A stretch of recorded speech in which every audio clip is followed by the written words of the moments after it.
Have you ever looked at all the gear musicians use and wonder, how does it all work? My name's Dustin, and my family and I are setting out on a quest to inspire both adult and kid musicians to create new sounds together and learn all about what it takes to produce great music.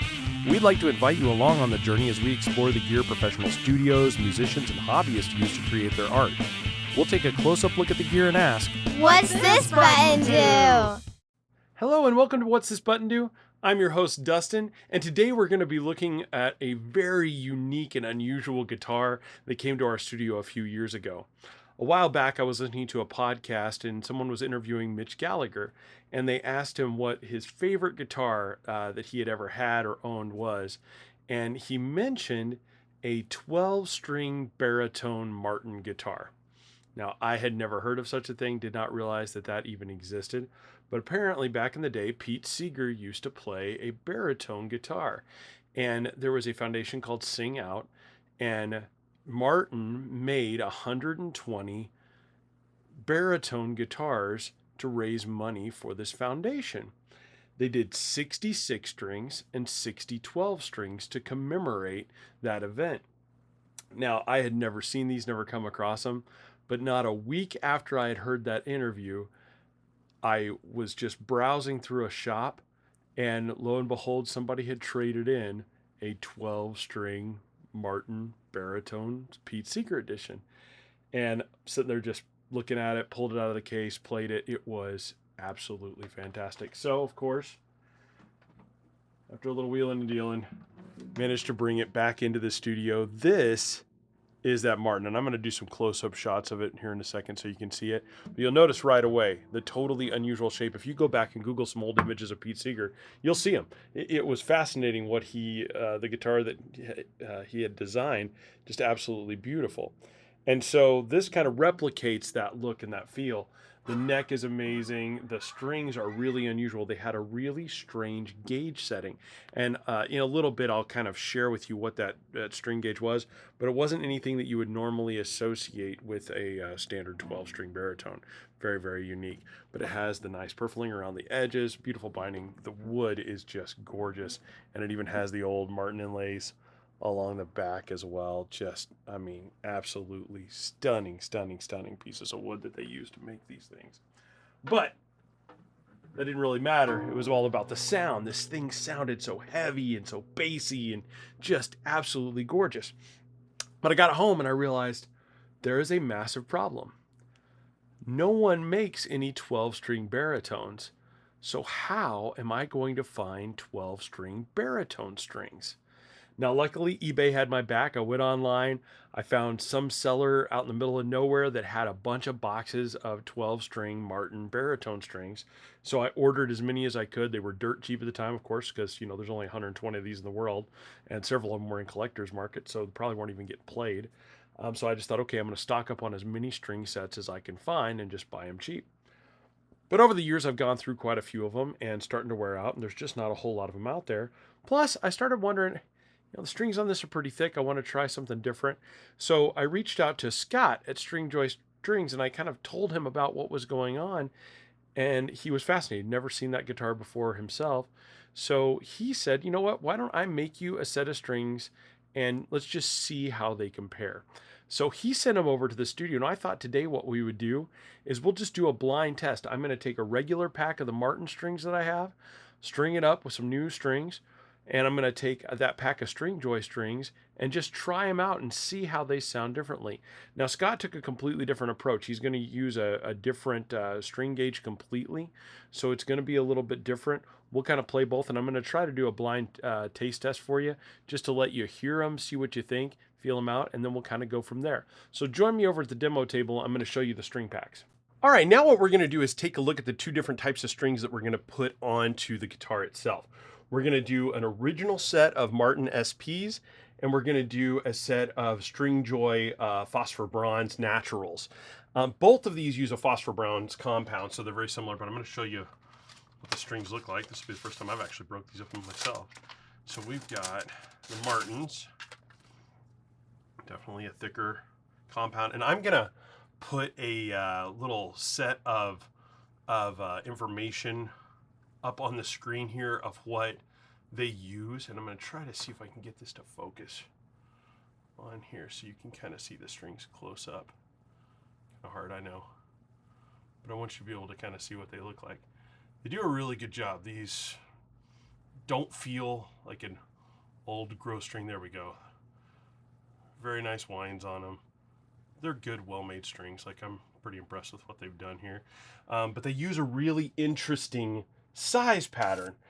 So when you look, usually when you do a set of 12-string strings, usually the high E and, or well, on a 12-string, it would be a high B, strings both are the same size. And in these sets, they're not. Now, Stringjoy took a little different approach. I called Scott, talked to him for a little bit, told him what I was doing, and he said, I'm going to make you a custom set that I think will sound better. So he actually did his using matching sets. So he starts at a 14 and uses matching 14s, matching 19s across the board. So there's definitely is going to use what we would typically think of as a standard 12-string kind of approach. But he thinks it'll be a really interesting sound to there. Now, first thing I notice is when I open up a Stringjoy pack, I gotta say, this is the impressive part to me, is every string is individually packaged and vacuum sealed. Gotta say, from a longevity standpoint, this is my biggest worry. When I bought my 12-string and I got the Martin strings, I bought as many of these as I could find because Martin no longer makes these, so I just bought a big bulk buy of these. But every single one of them is just sealed in cardboard and paper. There is no airtight seal here, so eventually, and especially if there's any moisture, these Martin strings are going to go through some serious issues. So I always worry about that, about like, how long are these going to last if I ever get some moisture down here or anything. Where I love that Stringjoy has wrapped every single string in here, and we'll just we'll grab one of the 34s just because that's kind of what we were looking at with the in fact, actually, I'm going to grab the sticker. I'm going to grab the 70 because he did a 70 just like Martin did. And we'll undo this.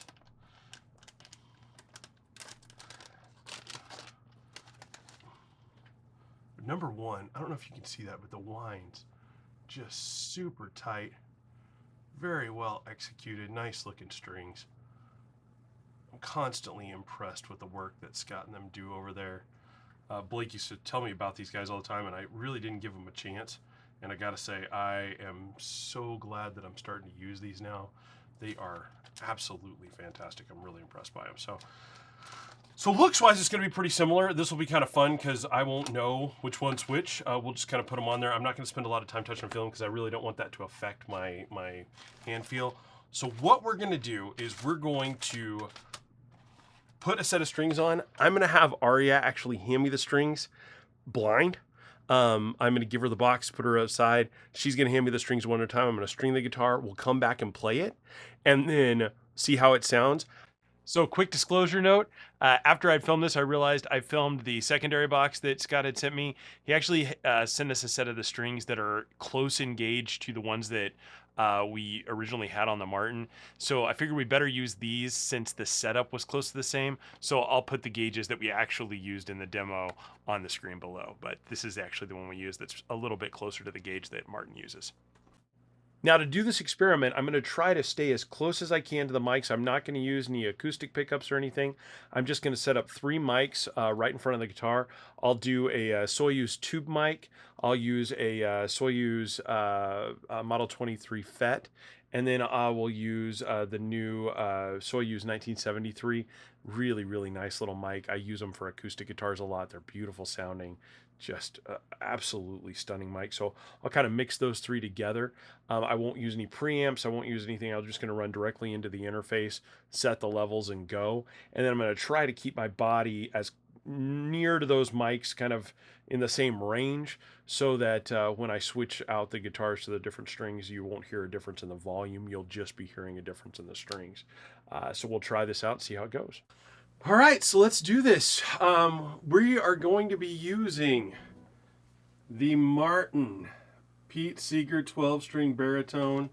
This thing is a beauty. We'll get into some more details about this a little bit later. We've got it strung with the first set of strings. I don't know what strings these are.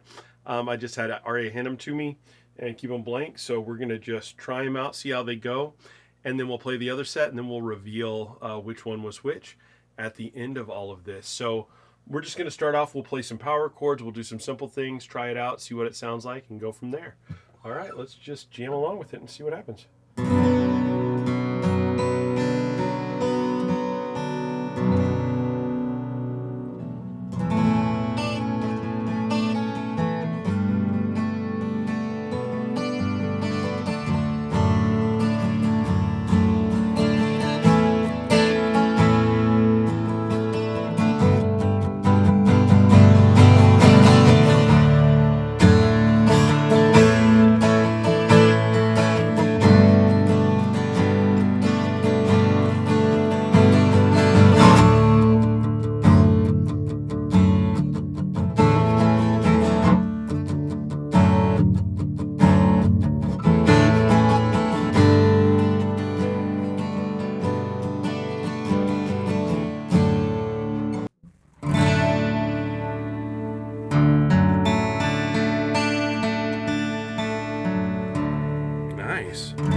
Oops. Beautiful.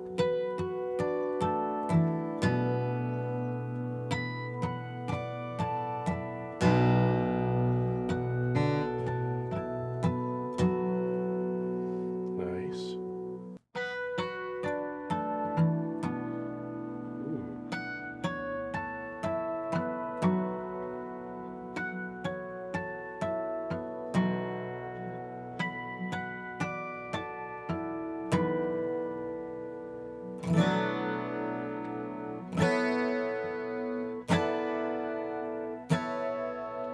Ooh, that's pretty.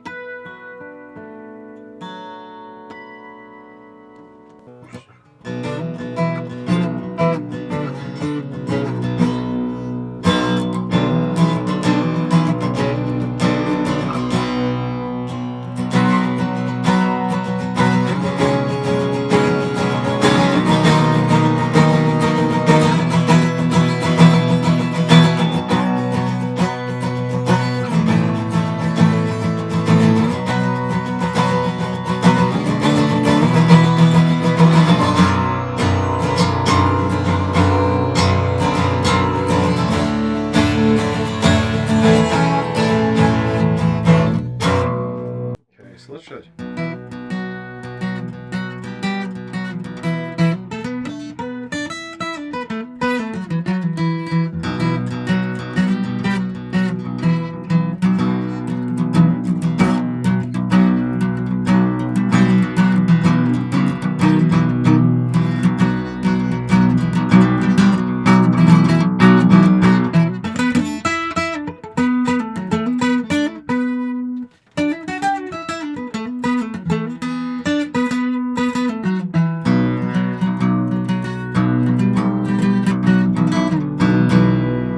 Oh, I really like that. Ooh, that really works with octaves. Let's try that.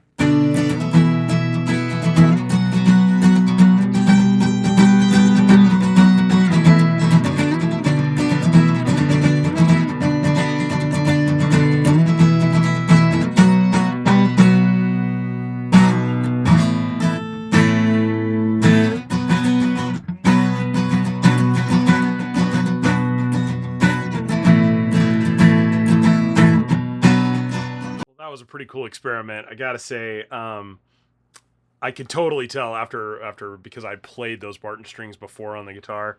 Once I got handed those Stringjoy strings, you could definitely feel a difference. And yeah, I think you could see my reaction in there.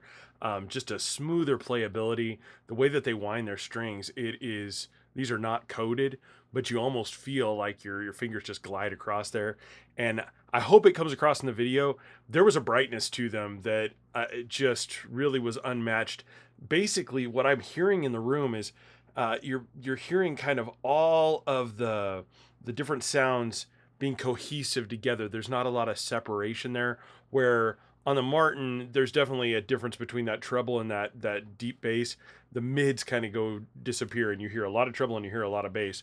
But on the Stringjoys, I'm really noticing throughout the entire frequency range, you're definitely hearing something. There's going to be a little bit of a mid drop there, but I'm very, very impressed at how cohesive they sound together and how smooth. And it really, the treble part of it just, man, it pops. For being a baritone guitar, you still get a little bit of that chime without it sounding over the top and crazy. So really, really impressed. But really, more than anything, it's all about the baritone 12 string. That is such a unique instrument, but you can hear how you can still create almost a one-man band effect. If you're a solo musician, or you're somebody who's in like a three-piece band, you just have a drummer and a bass player, or maybe you don't have a bass player and you need to fill in those frequencies with your guitar that a standard guitar just wouldn't do. A 12-string baritone, or even just a normal baritone, is a great way to go, but that 12-string just really lets you create this wall of sound with one instrument that just sounds absolutely amazing. Well, I hope that helps out. If you have any questions about this, want me to cover a little bit more of it, show it in some other settings, please just let me know in the comments down below. Now, for the rest of today's episode, we're going to be heading over to the pedal board for this week's Palen Pedal Picking Challenge. We have some interesting ones lined up. I got in a new UA pedal, and Aria picked that and threw a couple other weird things at me. So join us over there, and I'll show you what we did this week.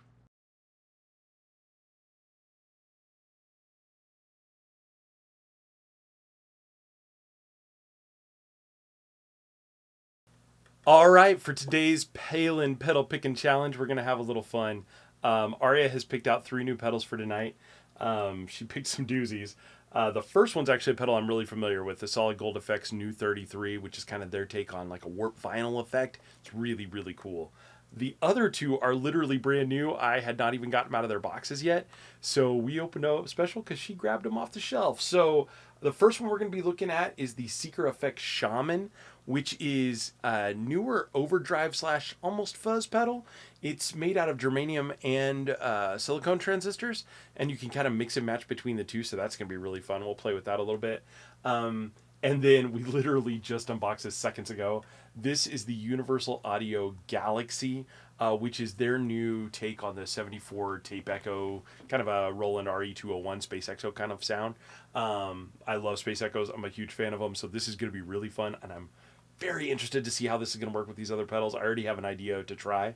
So why don't we jump over to the pedal board? Today we're going to be playing through this Cower Super Chief, one of my favorite guitars of all time. This has some Wolfbuckers in here, and I gotta say the combination of the hollow body, the matte finish, and these Wolf Tone pickups, it is insane. It is one of the clearest sounding humbuckers I've ever heard. They just sound crisp and twangy and clean. I'll play a little clean for you.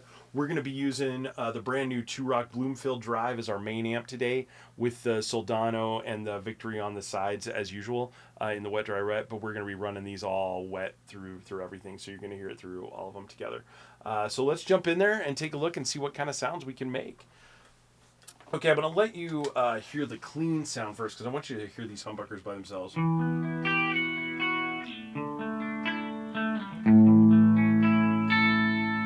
See, very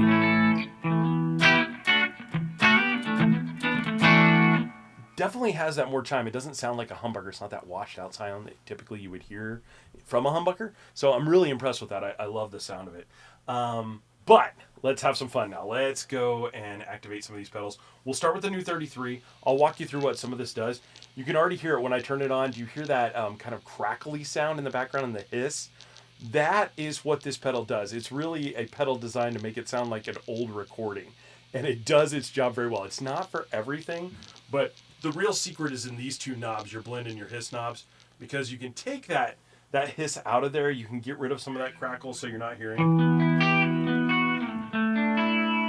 then you can blend it in a little bit as you go. And then this will take a lot of the hiss out and just leave the crackle effect. And then this switch will let you turn off that crackle.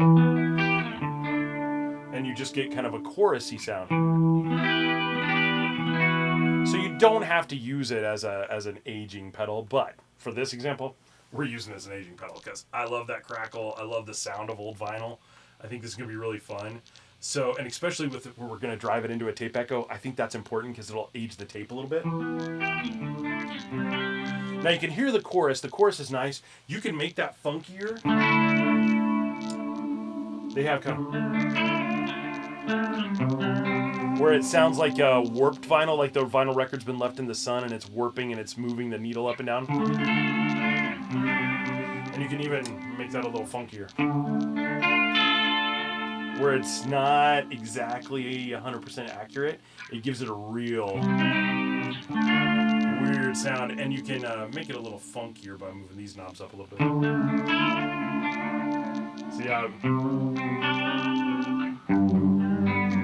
so weird. I love that sound, but for this, let's stay over here. We'll kind of keep it clean, and then we'll mess around with it and see what happens.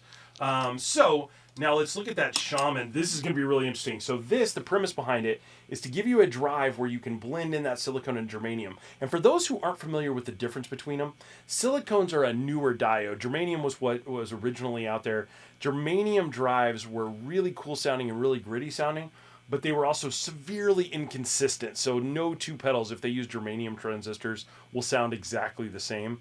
And heat, the environment that they're in, all of that affects germanium. Now, silicone is typically a little bit louder. Germanium tends to be a little bit quieter, a little bit grittier. So right now we've got it set where it's kind of in between the two.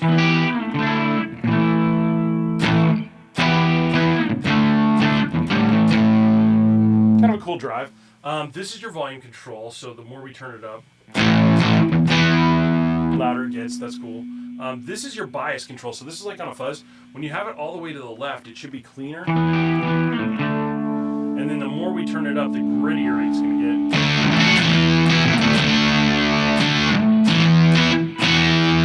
That's pretty cool. And then the interesting thing is with silicone, so silicone side will be clean.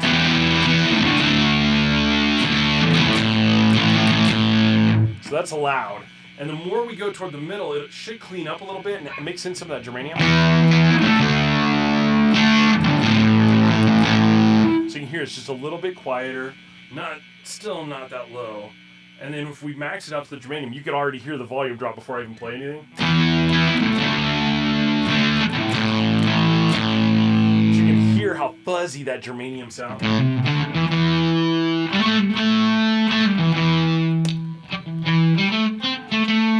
I coil tapped you to see.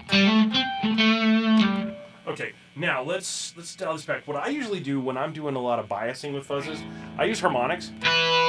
And I try to bring the ring down a little bit and make it sound like that leftover sound from a tube when the tube's kind of being pushed. Ooh, yeah, there we go.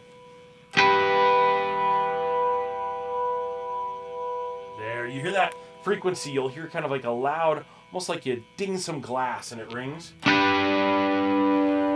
a little loud, but let's bring it to here-ish. And without it, you can just hear how much it makes that ring happen. So, okay, now let's have fun. Now we're going to activate the Galaxy. Like I said, this will be my first time playing this, so we're going to learn this together. I just glanced over the manual for a second. I really haven't read it in depth. So let's see what we got here. Okay, so when we engage it, that's cool.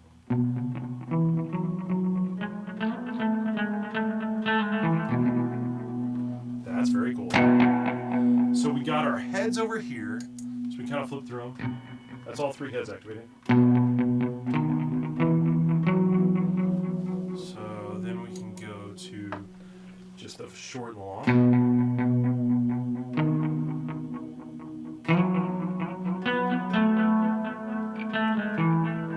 That's my favorite right there. Okay, let's see. Medium and long.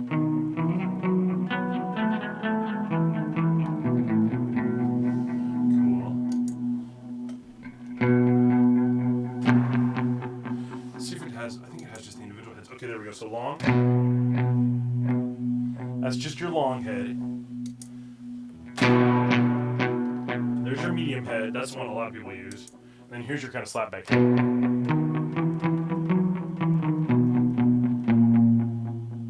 That's really cool. And you can kind of hear the tape warbling there a little. Okay, I'm going to move it back to the short and long. Oops, I skipped it, I think. There we go. I love that setting. Okay, now we're gonna mess with the other thing. So we have our rate up here to change just the speed. Oh, you can hear that.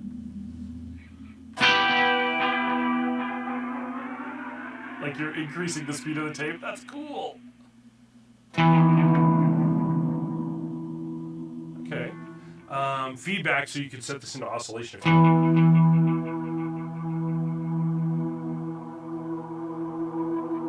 That's about right, because on my old Space Echoes, if you get above about 2 o'clock, you start to get oscillation. Cool. And I think that's just output volume. Yeah. Okay, then down here you've got your input volume. Now this is really important. So on an old tape echo, if you push your output or your input volume too high, it actually clips the tape and it gives it a distortion, almost a little grit to it. Let's try that. Yeah, you hear how it just kind of drives it more?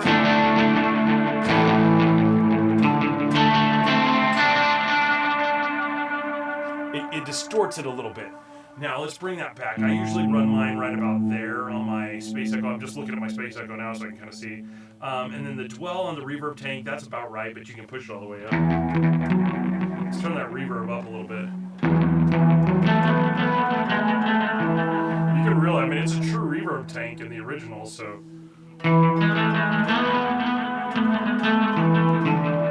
That's really cool. Now, I usually run my reverb tank right around there, and I have the dwell up a little bit.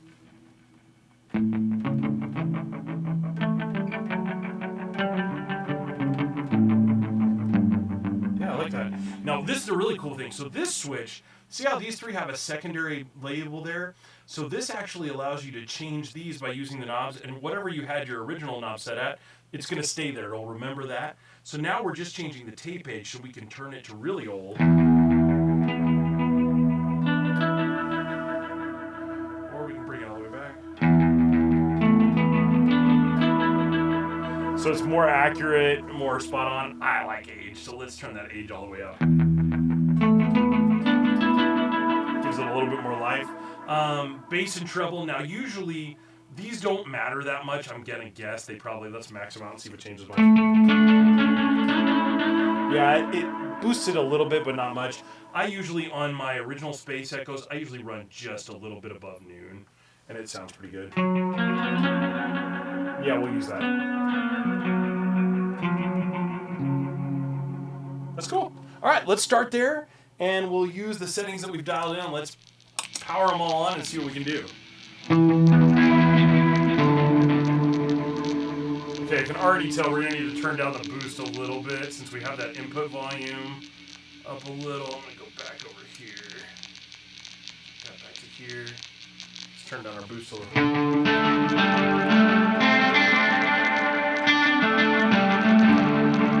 That's actually pretty dang close to awesome here. I'm going to blend that down a little bit. Let's give it a little bit more warble. Let's match. We'll use the tap tempo here.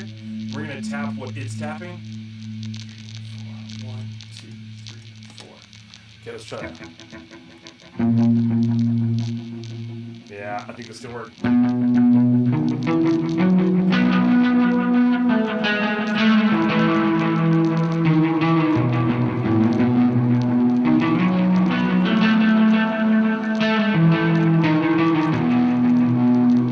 That's pretty freaking wicked. Let's take that blend down just a little. I'm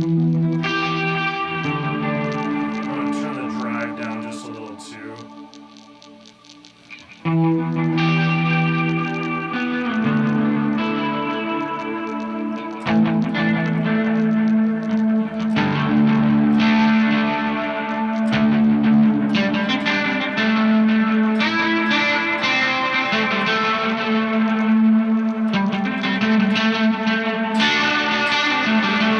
Let's take it.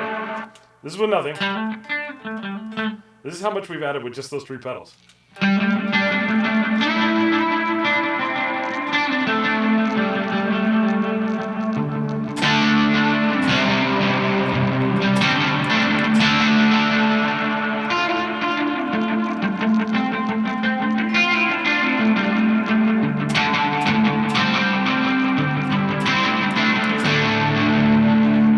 It. That is killer. That, especially that Nu-33.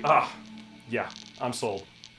Wow, I was not expecting those results. I knew the Nu-33. I knew what that was going to sound like out the gate.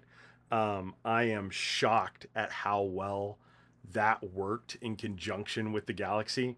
I mean, the Galaxy sounds great by itself. I expected that from UA. I mean, their emulations are always amazing. That's a pretty dang good emulator of aging too that's on there. But man, when you add that Nu-33 and give it the little bit of extra warble and that crackle and hiss, and then I think actually adding that little bit of germanium from the Shaman pushed that drive a little bit without oversaturating the tape. So you got that saturation effect without distorting the tape echo, if that makes sense. Where if I think we would have cranked the input on the Galaxy, it would have been too much.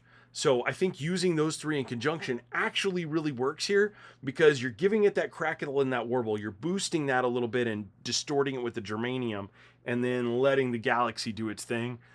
Wow, yeah, those three are going to be used on a lot of recordings going forward. I'm very, very happy with that. So hope you guys enjoyed today's Palen pedal picking challenge. Make sure you participate. This is really fun. I hope some of you are enjoying this at home. Just get a loved one, a friend, anybody, have them look at your pedals, grab a couple of them, 2-3 pedals, have them throwing down on a board, pick the order. Don't give them any input. You know, if they want to stick a reverb before a drive pedal, great. Let's play with it and see what it sounds like. Just try it out. If it sounds good, take a little recording of it with your cell phone. Throw it up on Instagram, Facebook, any of the socials. Send it direct to us. Make sure you tag Palen Music and myself. And more importantly, use this hashtag down at the bottom of the screen here. The hashtag Palen Pedal Picking Challenge or Pedal Picking Challenge. We're monitoring them all. We're going to make sure we don't miss you. But make sure you tag us. That's the important thing. My handle on Instagram is What's This Button Do Dustin. It's down here below. Tag me, tag Palen Music. We'll check them out. We're going to share some of our favorites. I even, in the coming weeks, am going to be sending out a few of these new What's This Button Do barefoot buttons that we got made up. I'm going to be giving some of these out to some of my favorite Palen Pedal Picking Challenge submissions. So keep your eyes out for a direct message from me. You may be getting one of these in the mail soon. So thank you so much for tuning in this week. Thanks again to my friends at Palen for helping out. Make sure you go visit some of their stores. Go visit their website whenever you get a chance. Next week, we're going to be doing something a little bit different. We're actually going to be looking at how to use pedals with vocals. So we're going to do some crazy stuff. I may even incorporate that in the pedal picking challenge. We'll see. So thank you all for coming out this week. Hope you have a wonderful week. We can't wait to see you next week. Take care and have a great one.